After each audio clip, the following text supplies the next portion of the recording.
Hello and welcome to Tommy Analytics. This is going to be an introduction to debits and credits, and at the end of the video I'm going to give an example problem. Debits and credits are terms accountants use to increase and decrease accounts.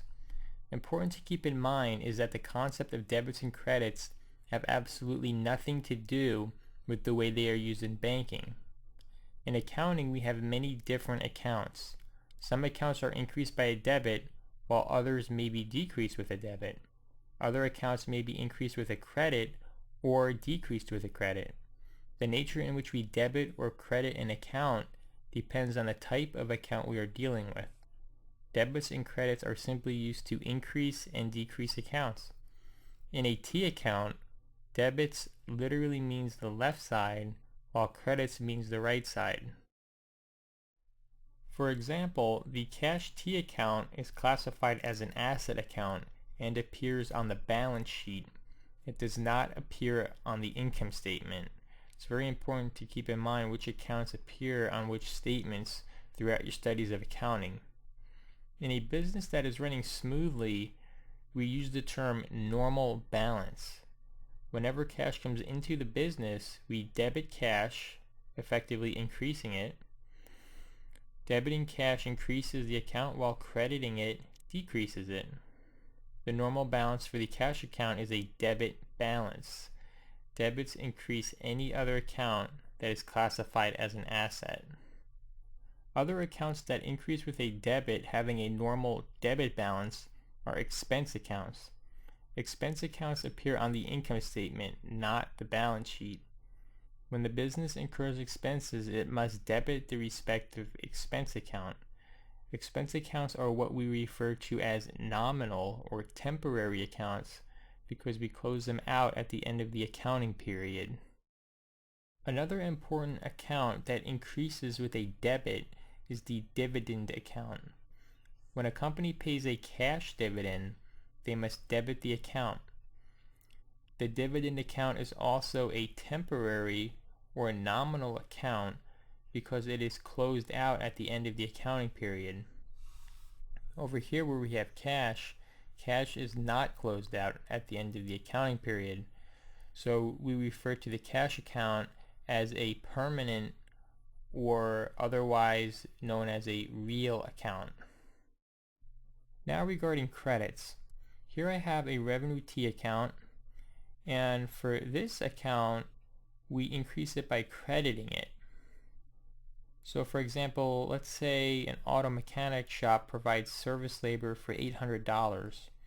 It will credit the service revenue account for $800 upon significant completion of the work. Revenue accounts appear on the income statement, not on the balance sheet. Revenue accounts are one of the many different accounts classified under equity accounts. One other account that increases with a credit is the common stock account. When funds are invested into the firm, we credit common stock to distinguish how much cash belongs to the owners if all liabilities were settled and paid off. The cash in common stock is cash that was not earned from standard business operations. In that sense, the cash is considered unearned, more specifically unearned capital.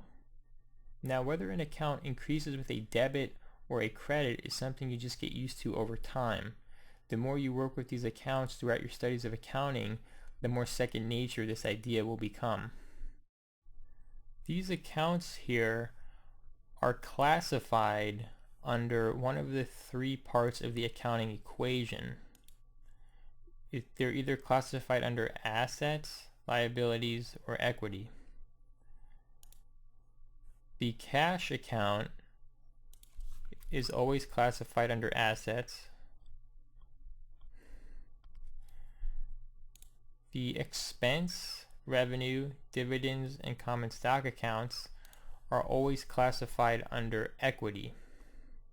So revenues, expenses, dividends, and common stock are all under the term equity in the accounting equation.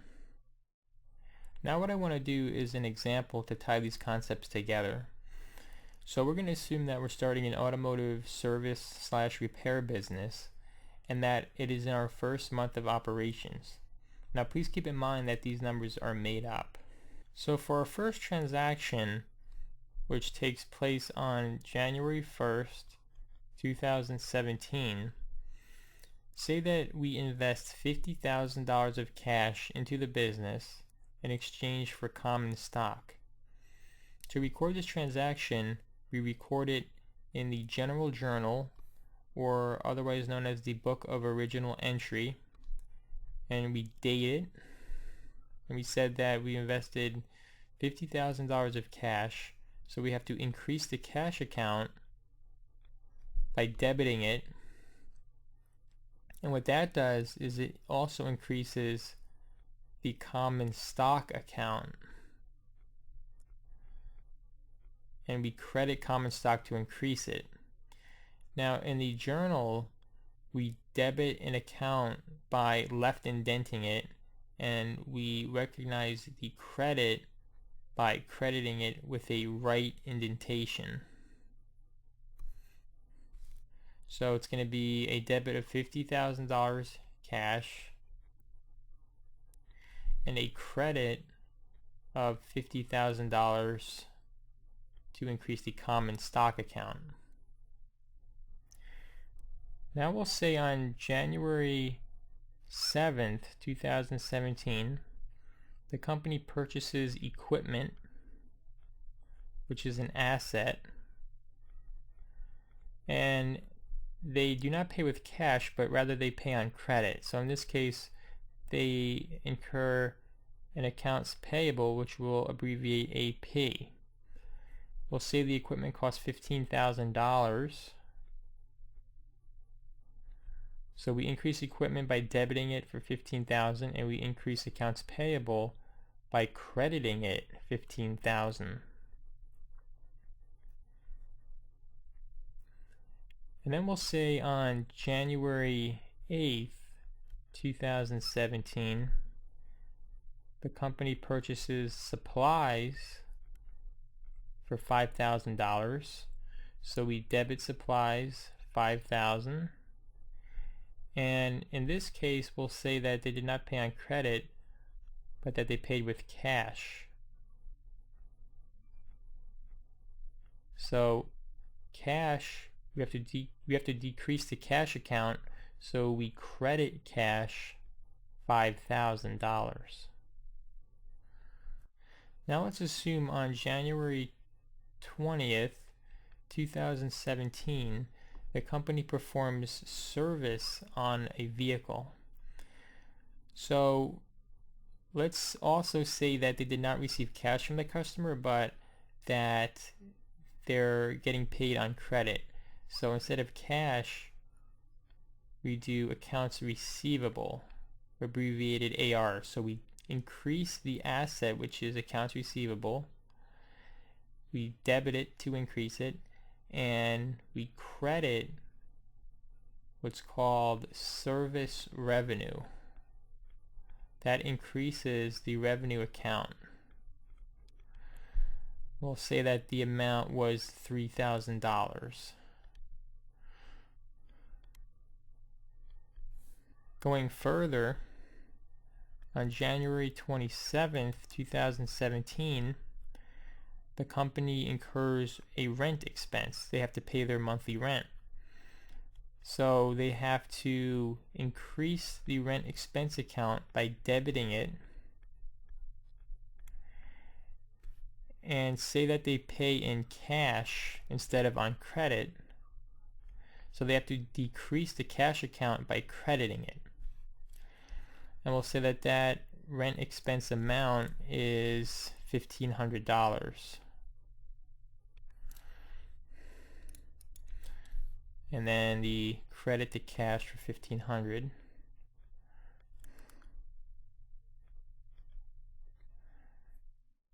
And finally, on January 30th, 2017, the company pays out a cash dividend.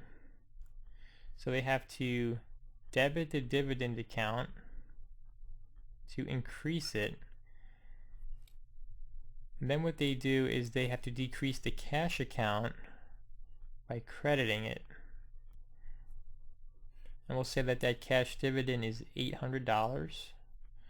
So there's a credit for cash for $800, and the increase to dividends for $800.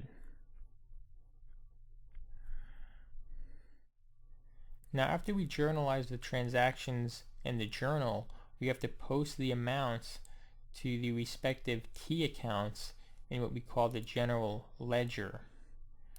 So starting with cash, we have an increase of $50,000. So we debit cash $50,000 in its T account. And then we see what else is cash. Here we have a decrease of $5,000. And we have another decrease of $1,500 and $800. So $5,000, $1,500,